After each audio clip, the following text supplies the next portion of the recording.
La tension atteint son paroxysme. Anna appelle Jack en urgence. Sa voix est tremblante. Elle lui dit qu'il doit venir immédiatement et qu'elle vient de lui envoyer les coordonnées de l'endroit où elle se trouve. Mais lorsque Jack répond, sa voix est brisée par les larmes. Il lui annonce une terrible nouvelle. Zoé est morte. Quelqu'un l'a tuée. Anna est sous le choc. Elle lui demande ce qui s'est passé. Jack, anéanti, répond qu'il lui avait pourtant promis qu'elle ne risquait rien. Puis Anna lui révèle ce qu'elle vient de découvrir. Selon elle, la tueuse est Lexi Jones. Elle affirme que Lexi a assassiné Rachel Hopkins et Helen Wang, et qu'elle pense que Richard Jones l'aide depuis le début. À cet instant précis, quelqu'un apparaît derrière elle. C'est Richard. Il lui demande froidement « À qui est-ce que tu parles ?» Au téléphone, Jack entend la voix d'un homme. Immédiatement, il demande « C'est qui ? Anna. Qui est avec toi ?» Mais Anna n'a pas le temps de répondre. Richard lui arrache le téléphone des mains. Avant que la communication ne soit coupée, Jack hurle « J'arrive tout de suite !» Fou de rage et de douleur, Jack quitte précipitamment sa maison. Son visage est couvert de larmes.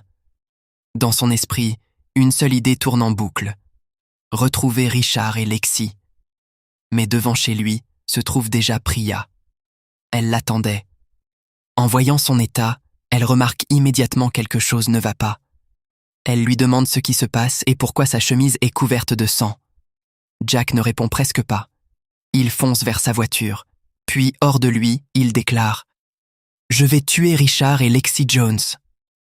À cet instant, Priya comprend qu'il n'agit plus comme un policier, mais comme un homme dévasté par la perte de sa sœur. Elle sort alors son arme de service et la pointe dans sa direction. D'une voix ferme, elle lui ordonne « Arrête-toi, Jack, tout de suite !» Pour la première fois depuis le début de l'enquête, Jack se retrouve face à un choix impossible. Rester un policier et suivre la loi, ou céder à sa colère et devenir lui-même un homme en quête de vengeance. La situation devient extrêmement tendue entre Jack et Priya. Jack, furieux de voir son arme braquée sur lui, lance « Tu es complètement malade !» Mais Priya ne baisse pas son arme. Elle lui répond qu'elle doit absolument lui parler. Jack, incrédule, lui demande « Tu es en train de me menacer avec ton arme, Priya ?» Priya ignore la remarque et attaque directement le sujet qui la préoccupe. Elle lui demande pourquoi il est allé à la morgue récupérer une alliance qu'il prétendait pourtant ne jamais avoir perdue. Jack n'en revient pas. Il lui rappelle qu'il vient de lui annoncer que sa sœur a été assassinée et que la femme qu'il aime est peut-être en danger de mort. Selon lui, ce n'est vraiment pas le moment pour ce genre de questions. Mais Priya reste inflexible. Toujours son arme pointée vers lui, elle lui ordonne « Arrête, vous devez me dire la vérité ».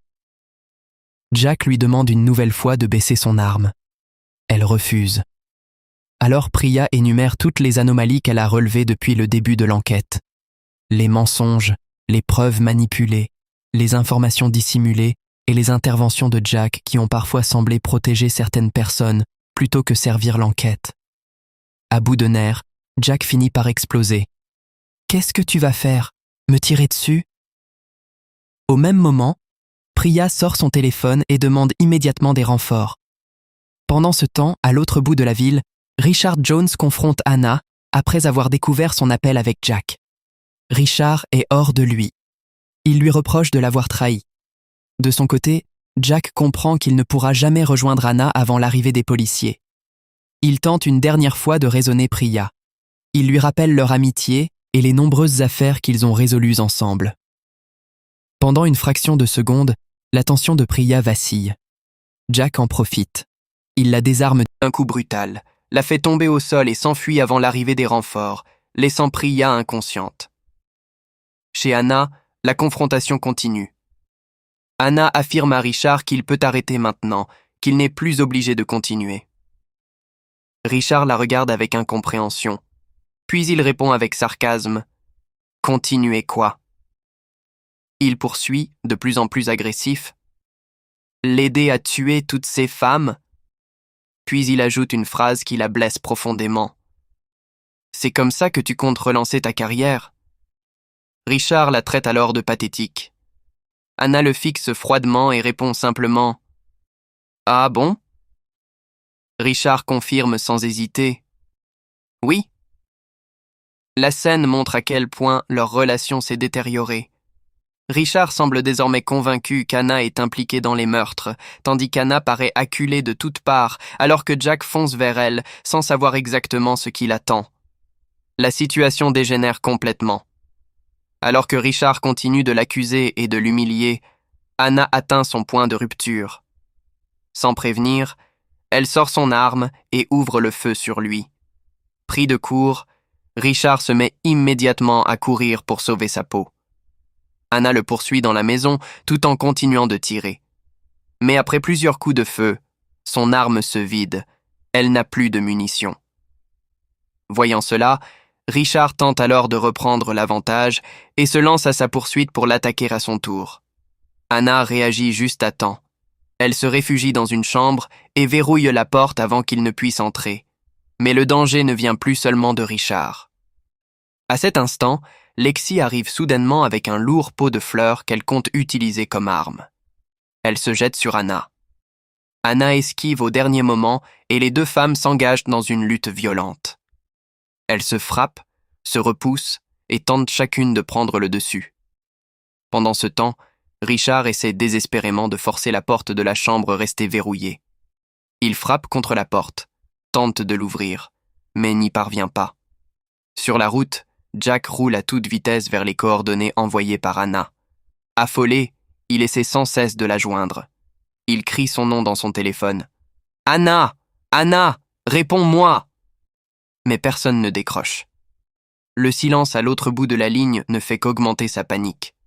Au même moment, les renforts appelés par Priya arrivent enfin sur les lieux. Ils découvrent Priya blessée et encore sonnée après l'affrontement avec Jack. Pendant que les policiers lui portent assistance et cherchent à comprendre ce qui s'est passé, Jack continue sa course contre la montre. D'un côté, Anna lutte seule contre Lexi. De l'autre, Richard tente toujours d'entrer dans la pièce. Et Jack fonce vers un endroit où il sait qu'un drame est peut-être en train de se jouer. Pendant que la lutte fait rage à la maison des Kelly, une révélation capitale éclate au commissariat. Priya, encore secouée après son affrontement avec Jack, informe le shérif que Zoe Harper a été assassinée. Le shérif lui apprend alors une information qu'il vient tout juste d'obtenir de Clyde Duffy et de son avocat. Selon Clyde, Rachel Hopkins et Helen Wang avaient tenté de faire chanter Lexi Jones plusieurs années auparavant. Priya est stupéfaite. Elle demande immédiatement « Rachel faisait chanter Lexi? À propos de quoi ?» Le shérif répond « Apparemment à propos de la mort de sa sœur. » Priya fronce les sourcils. « La sœur de Lexi Jones ?» Puis une autre question lui vient à l'esprit. « Attendez, Rachel Hopkins connaissait Lexi Jones ?» Le shérif confirme. « Oui, elles se connaissaient. Toutes deux avaient fréquenté le même établissement, St. Hilary School. » Il poursuit. « D'après Clyde, Lexi avait commis l'erreur de confier un lourd secret à Rachel. » Priya demande alors le nom de la sœur décédée. Le shérif répond « Andrea Kelly. » À cet instant, tout s'assemble dans l'esprit de Priya. Elle repense aux anciennes photos de classe. Elle repense à la mystérieuse 5e fille dont Zoé lui avait parlé. Elle repense au nom qui figurait dans l'album. Priya écarquille les yeux. Andrea Kelly, puis elle murmure « Catherine Kelly ». Une seconde plus tard, elle comprend enfin. Catherine Kelly et Lexi Jones ne sont qu'une seule et même personne. Lexi a changé d'identité. La mort de sa sœur Andrea est au cœur de toute l'affaire. Priya saisit immédiatement son téléphone et appelle le shérif. D'une voix urgente, elle déclare « Catherine Kelly, c'est Lexi Jones !» Puis elle lui ordonne pratiquement « Venez me rejoindre tout de suite, à la maison des Kelly. Je vous envoie l'adresse maintenant. » À cet instant, Priya comprend que l'enquête vient enfin de révéler son véritable visage. Rachel, Helen et Zoé n'ont probablement pas été choisies au hasard. Quelque chose s'est produit 20 ans plus tôt dans la forêt, impliquant Andrea Kelly, Rachel Hopkins, Helen Wang, Zoe Harper, Anna Andrews et Catherine Kelly. Et pendant que Priya fonce vers cette vérité, Anna est toujours enfermée dans la maison avec Lexi, sans savoir que son véritable nom et son véritable mobile viennent enfin d'être découverts. Le combat atteint finalement son dénouement. Anna et Lexi continuant de se battre avec acharnement dans la maison. Les deux femmes sont épuisées, blessées et couvertes de poussière après leur affrontement. Soudain, Lexi parvient à mettre la main sur un pistolet. Elle le pointe immédiatement vers Anna avec l'intention de l'exécuter. Au même moment, Jack arrive enfin sur les lieux. Voyant Anna en danger, il se précipite vers elle. Lexi appuie sur la détente. Clic. Aucune balle ne part. L'arme est vide. Jack profite de cette fraction de seconde pour se jeter sur Anna afin de la protéger. Tous les deux tombent au sol. Mais avant même que Lexi puisse réagir, un coup de feu retentit derrière elle. Bang! Priya vient d'arriver. Sans hésiter, elle tire sur Lexi. La balle l'atteint à la tête. Lexi s'effondre immédiatement. Cette fois, tout est terminé. Le silence envahit enfin la pièce. Jack et Anna restent quelques instants assis au sol, encore sous le choc de tout ce qui vient de se passer. Anna regarde Jack et lui dit doucement « Je suis désolée pour Zoé ». La douleur se lit immédiatement sur le visage de Jack. Il baisse les yeux, puis répond « Je ne sais même pas comment l'annoncer à Mike ». Anna lui demande alors si elle peut faire quelque chose pour l'aider. Après quelques secondes de réflexion, Jack répond « Peut-être bien que oui ». On sent qu'au-delà de l'enquête et des meurtres, Jack est désormais confronté à une épreuve beaucoup plus personnelle, accompagner sa famille après la perte de sa sœur. Puis Jack se tourne vers Anna. Maintenant que le danger est écarté et que Lexi est morte, une question demeure.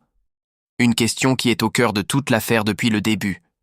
Il la regarde et demande « Qu'est-ce qui s'est réellement passé entre vous toutes ?» Autrement dit, que s'est-il passé 20 ans plus tôt entre Anna, Rachel, Hélène, Zoé, Catherine Kelly devenue Lexi Jones et Andrea Kelly? Quelle tragédie du passé a déclenché cette longue chaîne de vengeance qui a fini par coûter la vie à Rachel, Hélène, Zoé et finalement Lexi elle-même? C'est la dernière pièce du puzzle, celle qui permettra enfin de comprendre l'origine de toute cette histoire. La vérité éclate enfin. Assise aux côtés de Jack, Anna trouve finalement la force de raconter ce qu'elle a gardé enfoui pendant 20 ans. D'une voix tremblante, elle explique que Rachel était la meneuse du groupe. Hélène et Zoé savaient également ce qui allait se passer. Le jour du 16e anniversaire de Catherine Kelly, elles avaient attiré Catherine et Anna dans la forêt sous prétexte d'organiser une fête. Mais une fois sur place, plusieurs garçons sont arrivés. Rachel leur avait envoyé des photos des deux adolescentes. Ce n'était pas une fête, c'était un piège. Anna raconte que Catherine a